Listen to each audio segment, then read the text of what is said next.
CID के episode 19 में हमें एक हॉरर हाउस देखने को मिलता है एंड इसी हॉरर घर में एक यूट्यूबर आता है रिकॉर्डिंग करने बिकॉज वो एक पैरानॉर्मल इन्वेस्टिगेशन चैनल चलाता है। तो गाइस वो यहाँ पर इन्वेस्टिगेशन करने तो आता है अपने साथियों के साथ, लेकिन यहाँ पर एक हाथ एक वॉल में से एक दीवार में से बाहर निकला होता है जिसको देखकर वो काफ़ी ज़्यादा डर जाते हैं एंड सीआईडी को बुला लेते हैं कि आखिर ये क्या माजरा है। सीआईडी अगर देखती है कि इस घर में 3 लाशें जो हैं इस वॉल में इस दीवार में चुनवा कर रखी हुई है एंड उसी के बाद आसपास के जो लोग हैं उनके साथ बात करने के पता चलता है कि शिखर नाम का एक बंदा है जो कि यहाँ पर रहा करता था। शिखर ने एक बरगद का पेड़ है यहाँ पर उसे काट दिया था एंड लोग मानते हैं कि उसके बाद उस पेड़ की जो आत्मा थी वो भूत जो थी जो भी थी वो शिखर के पीछे पड़ गई। शिखर के अंदर आत्मा आ गई थी, वो पूरे हर जगह भागने लग गया था गांव में एंड उसने अपने फैमिली मेम्बर्स अपनी बहन और अपनी वाइफ को भी यानी कि धीरजा और दीप्ति को भी फिर मार दिया।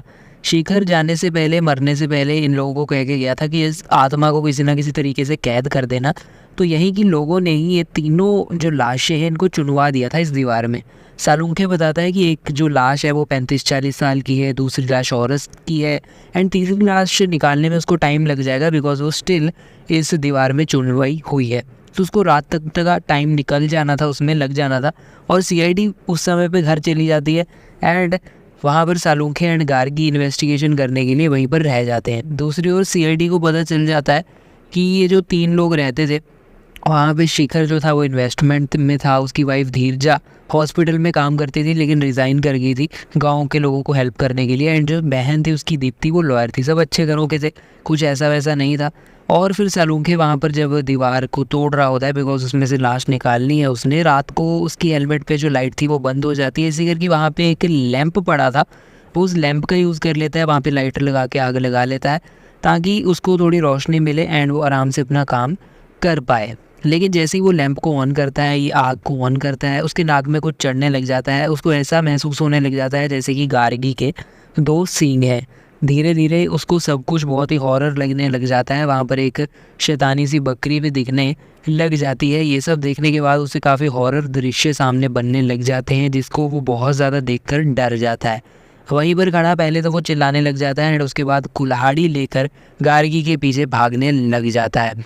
तो गाइस गार्गी बहुत डर जाती है, अपने आप को कमरे में लॉक कर लेती है एंड सुबह सीआईडी आकर उसको बाहर निकाल लेती है। लेकिन सालुंखे रात को गार्गी को काफ़ी तंग करता है, उसके पीछे पड़ जाता है बिकॉज उससे लगता है कि ये कोई शैतानी बकरी है।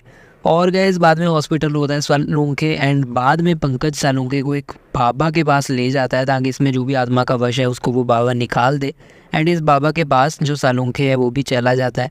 ये बाबा एक धुआं छिड़कता है सालुंखे पर एंड ये धुआं छिड़कते ही सालुंखे फिर से वही पागल वाली हरकतें करने लग जाता है। सालुंखे को पंकज में वही शैतानी बकरी फिर से देखने को मिल जाती है एंड सालुंखे की आंखें लाल हो जाती है। वो पूरा फिर से वैसे ही गुस्से के साथ लाल हो जाता है जैसे गार्गी के पीछे पिछली बार पड़ गया था, वैसे ही इस बार वो पंकज के पीछे पड़ जाता है एंड वैसे ही पंकज को दौड़ाने लग जाता है। पंकज काफ़ी उससे ज़्यादा डर जाता है। इसके बाद सालुंखे को बांध कर रख दिया जाता है क्योंकि वो खुद गार्गी को कहता है कि अब मुझे बांध कर ही रखना। उसके बाद सालुंखे ने खुद के ऊपर ब्लड टेस्ट किए थे जब उसका नशा वगैरह उतर गया था, जब उसकी हरकतें बंद हो गई थी। खुद के ब्लड टेस्ट के बाद उसे पता चला कि उसके शरीर में फेंटमैक्स नाम का एक केमिकल पाया गया। ये केमिकल जब इंसान की बॉडी में होता है तो इंसान को अपना फोबिया यानी कि अपना जो सबसे बड़ा डर होता है वो सामने दिखने लग जाता है। सालुंखे बताता है वो बचपन से बकरियों से डरता है, शैतानी बकरियों से इस तरह का, और इसी करके वो दृश्य उसके सामने बनने लग गया था यानी कि हेलुसिनेशन हो रही थी एंड सच में कुछ भी ऐसा भूतिया या फिर हॉरर नहीं था उस घर में। सालुंखे यहाँ पर चेक कर लेता है जो भी चीज़ें यहाँ पे उस जगह पे थी उनमें से लैंप ऐसी चीज़ थी जो कि इस चीज़ को ट्रिगर कर रही थी। और सालुंखे ये भी बताता है कि फेंटमैक्स के जो पार्टिकल्स हैं उसके नाक में जम गए होंगे, तभी पंकज जब उसको बाबा के पास लेकर गया और बाबा ने जब वो धुआं छोड़ा तो फिर से वही पार्टिकल्स जो उसके नाक में ऑलरेडी जमे हुए थे वो ट्रिगर हो गए होंगे। बेसिकली किसी ने जानकर इस लैंप में वो फेंटमैक्स लगाया हुआ था जो कि उस घर में पड़ा था। तो अभिजीत यही बात करता है कि पार्टी वाली रात जो है उस दिन जानकर ही किसी ने लाइट काटी होगी ताकि बंदा जो है लैंप जलाए एंड इस तरह की उसको हेलुसिनेशन होने लगे। बाद में फास्टैग डाटा निकलवाया जाता है, कवच रक्षा डाटा निकलवाया जाता है बिकॉज एक पार्टी का दिन था जब ये सब कांड हुआ था एंड जो नंबर है गाड़ी का वो मैच कर जाता है उस हॉस्पिटल वाले से, वही हॉस्पिटल वाला जिसके पास धीरजा काम करती थी एक्चुअली धीरजा उस लड़के शिखर की वाइफ थी जो कि यहाँ पर रहते थे। बेसिकली हर कोई मारा गया था, तीनों लोग यहाँ जो रहते थे मारा गया था। एंड उनमें से जो वाइफ थी धीरजा, वो इस हॉस्पिटल में काम करती थी। तो गाइस इस डॉक्टर का नंबर पाया जाता है गाड़ी का, बिकॉज ये भी वहाँ पर आए थे इसके घर।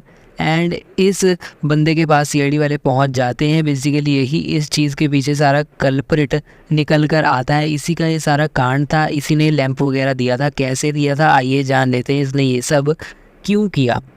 बेसिकली ये जो डॉक्टर था वो धीरजा के साथ काम करता था। धीरजा इसकी बहुत अच्छी दोस्त भी थी। ये फेंटामैक्स का जो केमिकल था उसको अप्रूव करवाना चाहता था बोर्ड से, और चाहता था कि ये केमिकल आगे जाए, बिकने लग जाए ये सब।